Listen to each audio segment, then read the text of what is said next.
Good morning. It's Monday morning. It is a super duper rainy day and very conducive to reading. So we are going to talk about the Booker Prize because I have some thoughts, I have some things I want to say, and we're going to read a book that's been shortlisted for the final. Dishwasher's on in the background. You can definitely hear that. I am still very much not ready for the day, so let's get put together and then we're going to talk about books.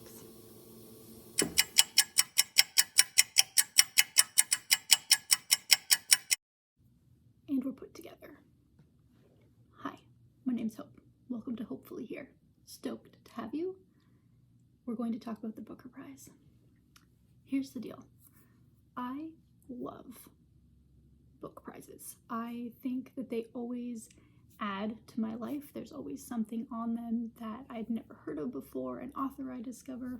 I really enjoy them. I don't follow any of them religiously or anything, but I do enjoy seeing what's been nominated. The Women's Prize is always a good one. Canada Reads I always enjoy. And there's a whole gambit of them out there that cover just every subject and matter under the sun. And normally, the Booker Prize is one that I would also look forward to. But I'm feeling very meh about this year's list. And here's why. I haven't been able to get my hands on all of them, or even most of them, but I wasn't interested in a lot of them up front, and I thought, okay, well, even if I'm not interested in them, whatever ones are available at my library, I will try to get. And some of them just haven't been available to me. I was able to get my hands on In Ascension, If I Survive You, Study of Obedience. What other ones have I been able to read? Western Lane, and I think there's been a couple others, but I don't remember them off the top of my head. And I was feeling just not very good about it. I wasn't really enjoying the reading processes. In fact, I have finished one Booker Prize book and I've DNF'd 3. Like, I think that's a pretty terrible ratio, honestly. And then they announced the shortlist. Every single book I DNF'd is on the shortlist. Like, there's no getting around the fact that this year's Booker Prize just is not for me. I did finish In Ascension. I didn't love that. That's not necessarily the book's fault. I could only get it in audio, and I don't like fiction in audio. I will listen to a nonfiction book, but I really don't like doing fiction through audio, so that might have been part of the problem. I was able to get my hands on Western Lane, which has been shortlisted. It was fine, coming of age story about a girl whose mother passes away, relationships with siblings and parents, and finding a thing that kind of keeps them on track with her love for squash. It was an okay book, but I didn't love it the way other people seemed to be loving it. Study for Obedience, I DNF'd. I was so sad to DNF that book because she is a Canadian author, I believe. I could be totally lying, but I think she's Canadian. And I really wanted to like that one because it's been up for more than one award. I finally got my hands on it. Couldn't do it. If I Survive You by Jonathan Escoffery.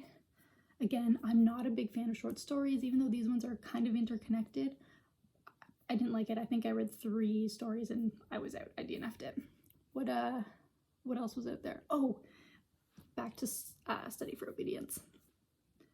Did anybody else not just get really annoyed with the main character of that book? I mean, 3 pages in, I think, and she was annoying me. She seemed so passive aggressive, and I didn't want to read a story from her perspective. And then with short stories, I can never really grasp with being connected with a character. I'm always grappling with who it is that I'm supposed to be following and who it is I'm supposed to be liking, and short stories have always been a struggle for me. And then we had, I'm trying to see whatever ones were shortlisted. This Other Eden by Paul Harding. Couldn't stand the writing of that book. The way the story was being told, I really didn't like it. The premise is so cool. I wanted to love it, and I think, again, I got maybe 50 pages in and I DNF'd it. I just wasn't willing to struggle through a book, even if it had been nominated for a prize. So, there are 2 books left on this list. Prophet Song and The Bee Sting. 2 of those 2 books are actually 2 that I was very interested in reading. Prophet Song I can't get my hands on. I have access to several different libraries, but I only have access to one library system where I can get physical books, and they don't have it in their system. And all the other libraries have it, but only in physical form. I can't get it as an ebook. So I don't think I'm going to be able to get my hands on it. I have been able to get The Bee Sting by Paul Murray, which is also just a behemoth of a book. So this is my attempt to save the Booker Prize. I am 200 pages in, 209 pages in, and my hopes are not high. I won't lie. I'm liking it enough that I'm going to keep reading it, but I'm not loving it. Like, I put this book down on Friday and it's now Monday morning and I didn't read it all weekend. That is very unlike me to put a book down for that length of time. And in fact, normally that bodes pretty terribly. It normally means that I'm not going to pick it up again, but I am determined to at least try because I don't want this prize list to be a total flop for me. That would be really upsetting because, like I said, I normally find really great things out of a prize list. This is the plan. I'm going to read for a while. I'm going to check in. We are going to see if this Booker Prize can be saved. Fingers crossed. I am into one of the sections with Imelda.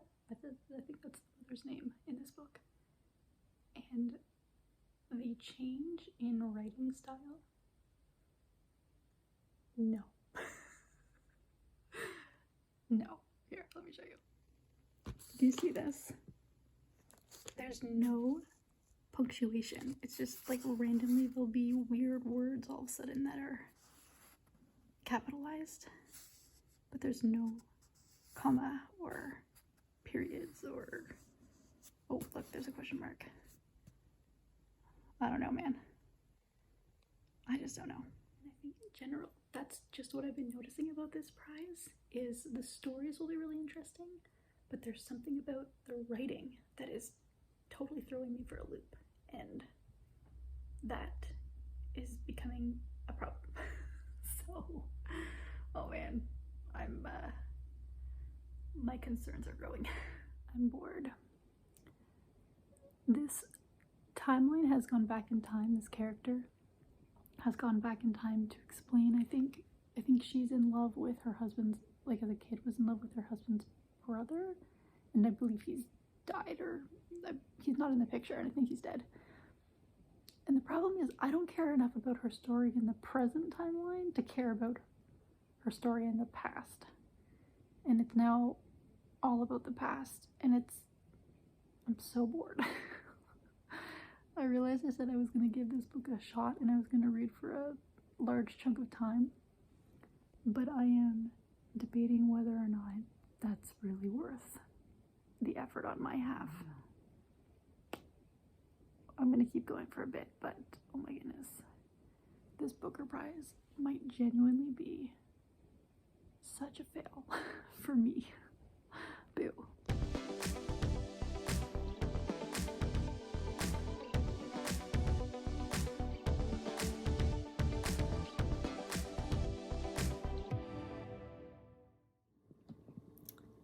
I am about 100 more pages into the book, and we've gotten past the skip back in time, and we are now back in the present story.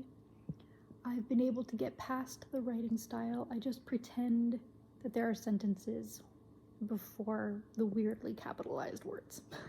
So it has gotten easier to read that format the more I've gotten into it, because it's now been, 100 pages of this, the way it's been written.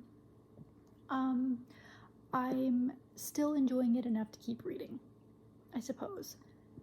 I think possibly maybe it's going to start getting a little bit more interesting. We're halfway through. It's got to start picking up at some point. And so my hopes that were pretty low before have risen a bit. But I'm not DNFing it. I'm going to continue reading. I would consider that a win-ish thing. Page 359. Finally, we've switched point of view. We are now with Dickie, the husband. So the writing style has returned to a more traditional format, which is very good. Here's the plan. It is 10 to 2. At 4 o'clock, the Toronto Maple Leafs are playing tonight, and I would like to watch that game live because I actually get it live.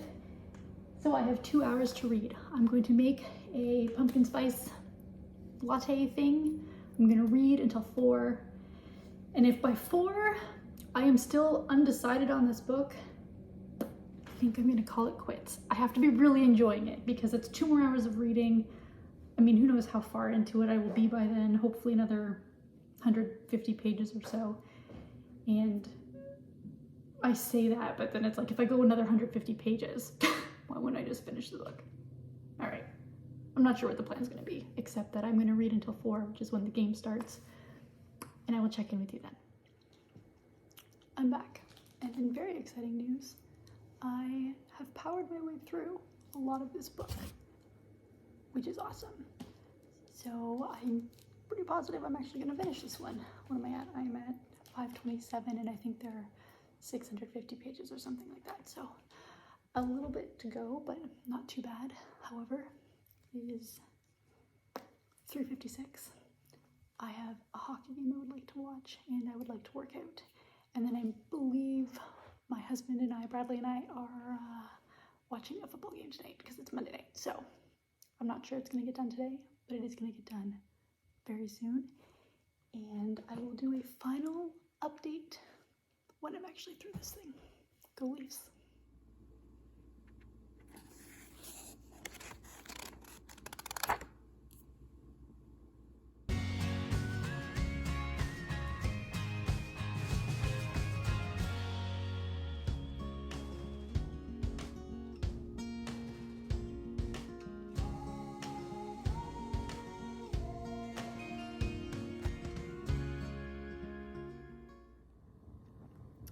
Did the Leafs lose?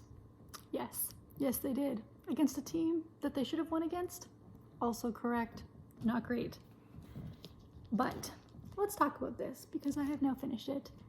And, what? The ending. You made me read 640 pages for that ending? I am less than impressed. I am irritated that it sucked me in for a little bit and I kept going. And I am really irritated with that ending. This has such Burnham Woods vibes. And if you watch my video talking about that book, you know how I feel. That is giving this book so hard. And I'm not into it. I'm just not. I don't know what it is about people ending stories the way this just ended, and it is so ambiguous and there's just no satisfaction to it. And I'm sorry if that's spoilers for somebody, but No, and that's frustrating because it was starting to actually feel worth it. The payoff was there for a little bit, and then the last chapter, and the format writing, again, changed in the last chapter, and immediately I thought, I'm not gonna like how this goes, and I didn't. So there we go. This Booker Prize. Guys, sometimes, I mean, reading is subjective. I think that's what I've learned. Because there are some very intelligent judges that came up with the long list for this prize. There are a lot of people that have really enjoyed it. I am not one of those people, and that is okay, because there are books that I love that other people can't stand, right? And it's just fascinating, but I have never had a prize list let me down the way this has. So yeah, I think I'm done with the Booker for the year. I will definitely still continue to check it out. I enjoy looking at previous winners and what really great books from previous years I hadn't heard of. I'm sorry, this light is killer. I'm trying to keep my head in the way of it. But for me, this time around, it just wasn't giving, and I didn't want what it was trying to give anyways. But there we have it. That is my look at the Booker Prize. Kind of a bummer, but also what can you do about it? Just keep reading things that you love and continue to discover people you've never heard of before and give them a shot. That's all you can do. And it's what I love to do as a reader. But there you have it. I hope everybody else has fantastic nights. I am now going to go. It is so dark out. What time is it? 7 o'clock. I think I'm going to try to do a quick workout. And then I'm going to watch some football.